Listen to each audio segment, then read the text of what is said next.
모든 것이 다 있어도 이것이 없으면, 이거가 없으면 아마 좀 예상을 하시겠죠. 그런데 한번 생각을 하시면서 참 중요한 제목이잖아요. 내 삶에 다 있는데 이것이 없으면은 아무것도 아닌 것처럼. 또 이것이 없으면은 내 삶에 참 능력이 없는. 자, 그것이 무엇일까? 그 핵심이죠. 그 본질이고. 이 제목을 반대로 얘기한다면 다 없어요, 내 삶에. 모든 것이 다 없는데 이것이 있으면은 실은 생명이 있고 능력이 있는 거. 그러니까 핵심이죠. 본질이죠. 참 이것이 잠언의 지혜입니다. 잠언을 지혜서라고 하는 이유가 이 지혜를 우리가 깨닫게 된다라는 것을 생각하시면서 오늘 본문 이제 저희가 잠언을 얘기할 때 영어로 Proverbs, 이제 오늘 수요 성경 공부 때도 여러분 수요 성경 공부를 꼭 좀 참석을 하시면 좋겠습니다. 왜냐하면은 성경을 더 바르게 읽고 능력 있게 읽고 또 생명력 있게 배우는데 이 공부가 좀 필요합니다. 그래서 우리가 예배 드리고 묵상하고 이러지만 공부를 할때 평생 성경을 읽어도 잘 모르면은 잘 못 읽잖아요. 그래서 이제 성경 공부가 필요하다는 것, 오늘도 잠언을 저녁 7시 반에 공부한다는 거 기억하시고 누구든지 다 들어오시면 돼요. 이 줌 주소로 들어오시면 되는데, 그런데 이제 잠언은 격언이잖아요. 격언, 속담이죠. 그래서 잠언 10장부터 이제 9장까지가 원리에 관한 얘기였고 10장부터는 속담을 계속 얘기하니까 한 절 한 절이 다 속담이에요. 그래서 복잡하잖아요. 그러니까 오늘도 벌써 한 20절 이상을 우리가 읽게 되니까 이 내용이 한 절 한 절이 다 중요하니까 그 어떻게 다 그것을 다 읽겠습니까? 다 이해 잘 하기 힘들잖아요. 그런데 이제 이런 잠언을 보면서 또 뭐 다른 성경의 어떤 책들을 보면서 우리가 좀 가장 기본적으로 가져야 될 자세가 우리가 이제 이 새벽에 묵상이라 그러죠. 큐티라 그러고 quiet time. 그걸 저는 항상 그렇게 표현하죠. 퀄리티 타임이라고. 퀄리티 타임. 자, 묵상은 히브리어로 하가라 그랬습니다. 하가라는 말은 으르렁거리다. 이 맹수가 이제 다른 어떤 먹잇감, 사냥감을 이제 이렇게 공격하기 위해서 으르렁거리는. 이건 뭐죠? 맹수는요, 그 정말 전력 질주를 하죠. 그렇듯이 우리가 묵상할 때도 말씀을 향해서 전력 질주를 해야 됩니다. 전력 질주. 그래서 이제 묵상할 때 항상 이 네 가지를 꼭 전력 질주를 하셔야. 첫째는 관찰을 하셔야 됩니다. 관찰. 그래서 오늘도 본문에 보면 특별히 잠언 10장부터는 이제 각 절마다 다 한 절 한 절이 다 중요하니까 그냥 읽으면 그 소리 같고 또 막 그 한 절 한 절이 다 의미가 다르니까 왔다 갔다 하는 거예요. 이렇게 내용들이. 그래서 이 내용들은 뭘까라는 관찰하는 게 필요합니다. 그리고 그 각 절이 어떤 의미일까? 이제 관찰하면은 이제 뭐 기승전결 뭐 이렇게 서론, 본론, 결론 이렇게 나오는 것을 구분을 딱 해놓으면은 해석을 뭐 서론적으로, 본론적으로, 결론적으로 해야 되겠구나. 이제 해석이 나오죠. 그래야지 이제 우리가 이 부분을 전체적으로 맥락을 이해하고 헛되게 묵상하는 것이 아니라 바르게 묵상하죠. 저는 이 관찰과 해석을 잘못하니까 많은 성도님들이 뭐 엉뚱하게 해석하거나 부분적으로 해석하거나 잘못 해석하거나 이런 경우가 참 많습니다. 그러니까 관찰과 해석이 제대로 될 때 그 토대 위에 제대로 이제 묵상은 여기 하가라 그랬죠. 내 삶에 아주 그 먹이를 탁 붙잡는 정말 말씀의 그 능력을 힘입는 그럴 때 이제 자연스럽게 내 삶에 이걸 적용을 하게 되죠. 그래서 관찰과 해석과 묵상이 안 되면은 엉뚱한 적용을 하는 오늘 열심히 살아야지. 윤리적으로 적용하면은 큰 의미가 없습니다. 왜냐하면 인간의 어떤 의지로 하려고 하기 때문에. 그래서 요 네 가지 관찰과 해석과 묵상과 적용을 하시되 우리가 묵상은 여기만 국한되는 것이 아니라 으르렁거린다는 것은 이제 내가 딱 먹이를 잡고 먹고 힘을 얻는 변화를 얘기하잖아요. 그 변화가 되기 위해서는 그다음에 뭔가 하면요. 반복입니다. 반복. 즉 이 아침에 나눈 것을 하루의 삶을 통해서 계속 곱씹는다 그러죠. 우리가 우리의 삶에 다시 한 번 더 그것을 묵상하고 또 적용하고 삶에 그래서 리피트라 그럽니다. 이게 되면은 하루 종일 내 삶에서 이제 반복이 되면은 그다음에 어떻게 될까요? 내 삶 자체가 나눔이에요. 저 사람 눈빛도 다르고 저 사람은 정말 삶에서 그 그리스도의 향기가 나오고 이게 쉐어링이죠. 이게 되면 자연스럽게 자녀에게도 전달이 되죠. 그래서 말로도 전달이 되고 밥 먹을 때도 전달이 되고 그게 쉐어링입니다. 그래서 인제 이 관찰과 해석과 묵상과 적용을 잘 하실 때 그다음에 반복. 그래서 제가 항상 키워드를 만들죠. 그거는 이 관찰, 해석, 묵상, 적용이 없는 상태에서 키워드를 만들면요. 그건 되게 안 좋은 겁니다. 저는 그런 거는 원하지 않고 이 네 가지가 잘 됐을 때 그걸 토대로 키워드를 딱 생각하면은 하루 종일 그 키워드만 생각해도 그날 관찰하고 해석하고 묵상하는 것이 적용으로 연결이 되는 그게 됩니다. 그래서 키잖아요. 키 열쇠. 그래서 오늘도 이 본문을 보면서 '어떤 키워드일까?' 제가 아마 좀 재밌는 키워드를 나눌 것 같은데요. 한번 생각을 해 보시면서 그다음에 인제 나눔이 된다. 자 그러면은 오늘 본문을 한번 관찰을 해 보면요.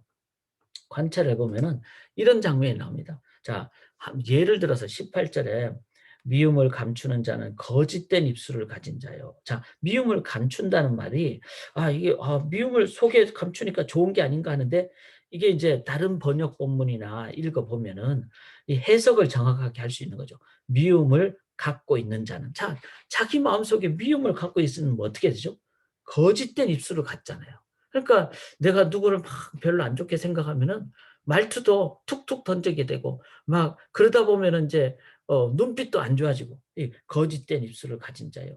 중상하는 자는 미련한 자이니라. 자 그렇게 되니까 막 가십 행하고 막 그 사람에게 안 좋은 얘기를 남에게 전달하면은 막 내 마음이 막 기쁘죠. 그게 사탄이 주는 기쁨이잖아요. 그러니까 미련한 자가 되는 거죠. 이건 뭐죠? 실은 언어의 영역이잖아요. 그러니까 거짓된 입술, 중상, 모략, 이거 가십, 이것 다 언어의 영역입니다. 자, 19 절에도 말이 많으면 정말 말은 중요한 말은 해야 되겠죠. 그런데 여기서 말이 많다는 것은 중상하는 말, 헛된 말, 남에게 정말 안 좋게 하는 소문을 퍼뜨리는 말 이런 거. 또 그리고 생각 없이 막 말을 하면 말이 많아지는 거. 20 절에 의인의 혀는 이제 반대로 의인의 혀는 수는과 같고 악인의 마음은 가치가 적으니라. 자 악인은 말을 막 잘못된 말을 하니까 가치가 적죠. 안 좋은 가치죠. 그런데 여기서는 악인의 마음이라 그랬어요. 말은 마음에서 나오는구나. 자 이런 것을 보시면서 여기 또 한 가지 보실 것은 이 잘못된 말을 하는 자를 악인이라 그랬고 또 바른 말을 하는 사람을 의인이라 그랬어요. 그래서 말의 영역을 통해서도 우리가 정말 의롭게 될 수 있고 악하게 될 수 있구나. 그래서 언어의 영역이 참으로 중요하다. 그런데 22절 제가 여기 절수를 적어 놨죠. 22 절에 보면 여호와께서 주시는 복은 사람을 부하게 하고 근심을 겸하여 주지 아니하시니라. 자 복이라 그랬고 여호와께서 주시는 복은 사람에게 풍요롭게 해 준다. 그러니까 여호와께서 주시는 그 복은 여호와 앞에 우리가 서야 될 자세는 뭐죠? 경외의 자세잖아요. 예배의 자세잖아요. 그래서 하나님을 온전히 의지하고 예배할 때 하나님으로부터 복이 오는데 근심이 안 오는구나. 근심은 뭐죠? 걱정하는 마음이잖아요. 걱정하는 마음에서 말이 무슨 말이 나올까요? 불평하는 말, 걱정하는 말, 한탄하는 말, 그리고 그게 심해지면은 막 그 속에는 부정적인 말, 그러다 보면 내 마음에 부정이 있으면 남에게 막 화를 내는 말. 여호와를 경외하는 것으로부터 언어가 영향을 받는구나. 이제 이거를 우리가 보게 되는 거죠. 자, 그래서 시간이 이제 없지만 여러분들 이제 리피트라 그랬잖아요. 그러니까 오늘 하루 종일 이 본문을 꼭 이렇게 표시를 해 놓고 적어도 그날 큐티 본문은 리피트 하셔야 돼요. 곱씹어야 된다는 겁니다. 그래서 22절, 23절 한 번 더 해볼까요? 23절에 미련한 자는 행악으로 낙을 삼는 것 같이 명철한 자는 지혜로 낙을 삼느니라. 자, 미련한 자는 악을 행하잖아요. 그런데 명철한 자는 지혜로 낙을 삼다. 지혜가 뭐죠? 지혜는 여호와를 경외하는 것이 지혜의 근본이라. 그러니까 오늘도 내가 하나님을 경외하고 예배자로 살아야 되겠구나. 이 내용을 22, 23, 24, 25, 27, 28 이렇게 구구절절히 얘기를 하고 있어요. 자, 이러면 이제 관찰과 해석을 어느 정도 하는 거잖아요. 그러면 또 관찰해보죠. 26절을 읽을 때는 게으른 자는 그 부리는 사람에게 마치, 자, 게으른 자는, 그러니까 열심히 살지 않은 자는 그 부리는 사람에게 마치 이의 식초 같고 눈의 영. 여러분, 이에 식초가 있고 눈에 연기가 있으면 막 따갑고 힘들고 안 좋잖아요. 즉, 게으름의 반대는 근면. 근면이라는 것은 내 삶에 정말 좋은 것. 이에 식초가 아니라 이에 꿀이 되고, 그 다음에 눈에 그냥 그 연기가 아니라 눈에 그냥 좋은 뭐 눈물약 같은 것이 되는, 좋은 약이 되는 그런 근면. 그렇죠. 우리가 근면하면은 열심히 살면요. 정말 우리의 삶이 기쁘잖아요. 제가 참 저희 집에 이제 제 아내하고 이렇게 나누는 게 있어요. 평소에 집안을 깨끗하게 해놓으면은 갑자기 누가 찾아온다 그래도 또 손님을 맞이할 때도 부담이 안 돼요. 왜냐하면 깨끗하니까. 그런데 막 게으르다가 누가 갑자기 온다 그러면 이렇게 정신이 없죠. 막 당황스럽고. 그래서 제가 깨달은 것이 평상시에 이렇게 깨끗하게 집을 잘 정리를 해놔야 되겠구나. 그래서 이제 아내도 이제 부엌도 잘 정리하고 저는 또 뭐 이제 남자니까 청소 같은 거 뭐 집 안팎을 잘 정리하고 그러면은요 마음이 항상 편안하더라고요. 좋고 근면이 주는 기쁨이 있다. 참 잠언은 지혜로운 책입니다. 그런데 또 오늘 본문에 보니까 29절에 이렇게 나와요. 여호와의 도가 정직한 자에게는 산성이요 행악하는 자에게는 멸망이니라. 자, 여호와의 도, 이 말씀이잖아요. 말씀을 내가 받으니까 산성처럼 든든한 사람이 되고. 그렇죠. 우리가 오늘도 이제 말씀을 받는데 그냥 성경은 좋은 말하라 이 언어의 영역을 얘기하잖아요. 하나님을 경외할 때 내 마음이 힘을 얻고 또 그런데 그 하나님을 경외하는 것은 뭐죠? 바로 말씀을 통해서. 그렇죠. 세상의 어떤 뭐 일반 종교 지혜자들은요. 그냥 뭐 착하게 살고 부드럽게 살고 이해하며 살고 이러는데 거기에 하나님을 경외해야지 우리 마음에 평강이 있고 그렇기 때문에 우리의 언어나 우리가 근면해진다. 이렇게 얘기하는 일반 종교자는 아무도 없어요. 이 하나님의 말씀만이 우리에게 참 지혜를 준다는 거죠. 여러분, 그 일반 은총의 영역은 일반 종교에도 다 있어요. 그래서 일반 종교는, 좋은 게 많아요. 왜냐하면 착하게 살고 이해하고 뭐 이렇게 살라는, 잘 들으면 좋아요. 그런데 더 잘 들어야 됩니다. 왜? 그게 하나님이 안 계시기 때문에. 하나님이 안 계시기 때문에 한계가 있다는 거예요. 뭐 제가 새벽이니까 이런 얘기를 좀 같이 나눠도 될 겁니다. 불교는 참 좋은 종교잖아요. 뭐 부드럽고 뭐 자비하고 뭐 그게 아주 대중적인 인기를 끄는 어떤 스님이 한 분 계시잖아요. 법륜 스님이라고. 그분을 이렇게 이제 강의하는 거 들어보면 많은 사람들이 막 공감하죠. 그분은 말씀도 잘하고 그리고 심지어는 그분이 기독교에 대해서도 기독교 좋은 종교라고 그러면서 막 얘기를 해요. 그런데 그분이 하는 얘기에 잘 들으셔야 돼요. 한계가 있어요. 뭐가 있는가 하면 그분은 일반 은총의 영역, 상식의 영역을 얘기한다는 거죠. 심지어는 기독교도 이분은 그냥 일반 은총으로 얘기를 해버려요.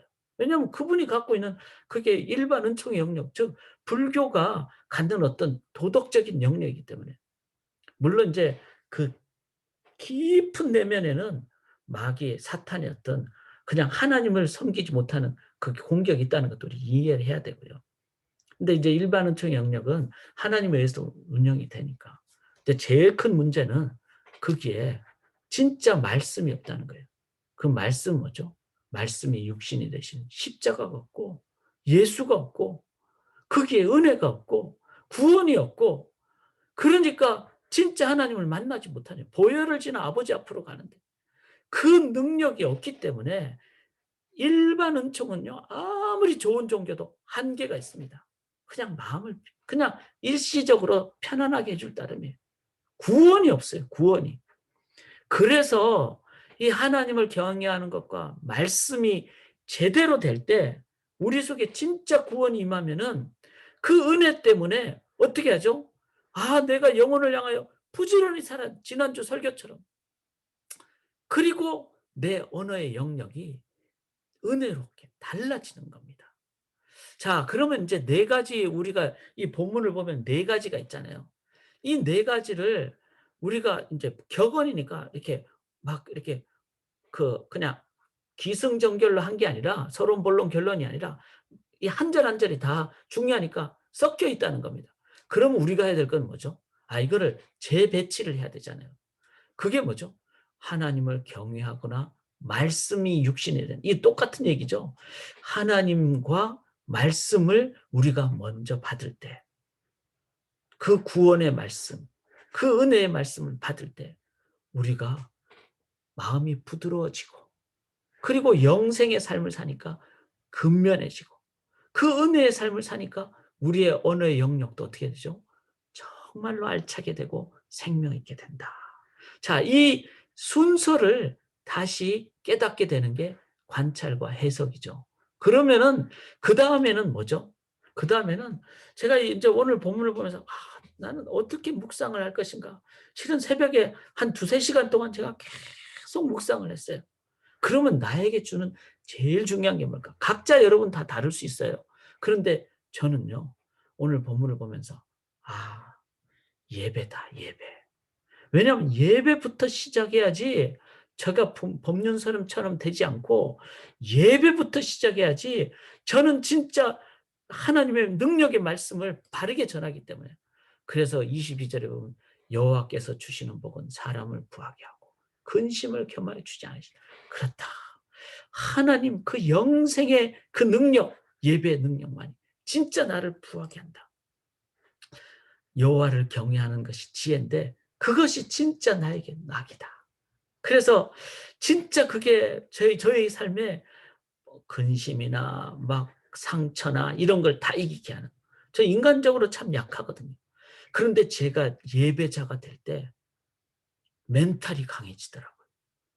그리고 평강이 임하더라고요. 이게 진짜 지혜예요. 악인에게는 그의 두려워하는 것이 많아. 그러나 의인은 그 원하는 것이. 저는 24절에 오늘 참 은혜로웠어요. 아, 정말 하나님에 의해서 나만 잘 되는 원하는 것이 아니라 이 땅에 하나님의 나라가 이루어지는 그것을 구하게 되고 그 원하는 것이 이루어지는 것을 체험하게 되는. 왜? 하나님 위해서 이루어지는데 그것은 하나님을 경배할 때 하나님의 영광이 임재하기 때문에. 그래서 그렇게 할 때 저도 부지런하게, 정말 부지런하게 되더라고요. 그리고 언어도 적절하게 되고. 그건 다 어디서 오는가? 저의 도덕적인 능력이 아니라 예배의 능력에서. 예배의 능력에서. 자, 그러면은 저는 그렇게 묵상을 했어요. 그래서 여러분들이 오늘 저의 이 모든 것이 다 있어도 무엇이 없으면 뭘까요? 뭘까요? 자, 이게 하나 제가 빠면 영원한 기초 같아요. 무엇이 없으면 예배가 없으면 다 없습니다. 자, 반대로 오늘 제가 뭐 돈도 있고 건강도 있고 다 있는데 만약에 저의 삶에 예배가 없으면요, 저는 방향과 의미를 잃게 됩니다. 자, 그러면은 그게 진정한 예배가 되기 위해서는 어떻게 될까요? 주일날만? 아니죠. 지금 이 시간에도 예배고, 그리고 여러분 기도할 때도 예배고, 식사하실 때 먹든지 마시든지 하나님의 영광을 위해 살아. 그러니까 먹을 때도 여러분들이 하나님 기억하면 그게 예배가 되고 그게 성찬식이 되는 것이고, 예배가 있으실 때. 자, 그러면은 제가 그랬죠. 반복을 위해서 키워드를 한다고. 저의 오늘 키워드는 뭘까요? 여러분, 우리 자녀들이, 미국에 사는 자녀들이 막 좋고 막 좋은 일이 생기면 뭐라 그러죠? 오, 예! 그러잖아요. 오, 예. 저는 오, 예가 오늘 저의 키워드예요. 정말 오, 예. 막 신나는 거잖아요. 그게 뭐의 약자일까요? 오직 예수. 오직 예수의 줄임이 저에게는 오예예요. 맞아요. 왜냐하면은 예배는요, 보혈을 지나야지 예배가 되기 때문에 주님의 은혜를 체험해야지 나 같은 죄인도 하나님의 은혜로 구원받는 것을 감사할 수가 있기 때문에 보혈을 지나야 지성소로 나아갈 수가 있기 때문에 오예 오직 예수예요. 근데 그것만 있는 게 아니에요. 그렇게 오직 예수로 나갈 때 오예 오직 예배가 되더라고요. 오직 예배의 삶이 되고 그러면요 세 번째 오예가 있어요. 그게 뭔지 아세요? 오직 예스예요. 오직 예스. 예스란 말이 한국말로 조금 좀 존경스럽게 하면 오직 예, 예만 된다. 예, 예가 뭐죠? 아멘이라는 뜻이에요. 예스, 예, 저는 예만 합니다. 예만 합니다. 정말 그렇더라고요. 오직 예수가, 오직 예배가 되고, 오직 예배는 오직 예스가 되고, 오직 예, 아멘이 되더라고요. 그러니까 오 예가 얼마나 좋습니까? 제가 이렇게 하니까 좀 기억하시리라 생각을 합니다. 오 예로 오늘도 우리 자녀들처럼 신나게 그러나 진짜 신남으로 사셔서 우리 자녀들에게 좋은 근면함 그리고 좋은 언어로 그렇게 해서 영혼을 살리는 귀하고 복된 예배 능력자로 사시기를 주님의 이름으로 간절히 기원합니다. 하나님의 능력이 나를 덮어야 예배가 나의 삶에 임할 때 큰 기쁨이 넘치게 되실 줄 믿습니다. 오늘 수요 성경 공부도 여러분 가능하실 때 꼭 함께 하시기를 바라며 제가 축도하겠습니다. 우리 구주 예수 그리스도의 십자가의 은혜와 아버지의 독생자를 주신 사랑과 성령님의 격려하시고 우리가 기도할 때마다 들으시고 응답하시는 교제하심이 오늘도 오직 예수, 오직 예배, 오직 예스, 아멘으로 그렇게 참된 삶의 예배자로 살아가기로 헌신하고 다짐하는 주의 백성들의 영광의 하루 종일의 예배의 삶 위에 지금부터 영원토록 함께 있을지어다. 아멘.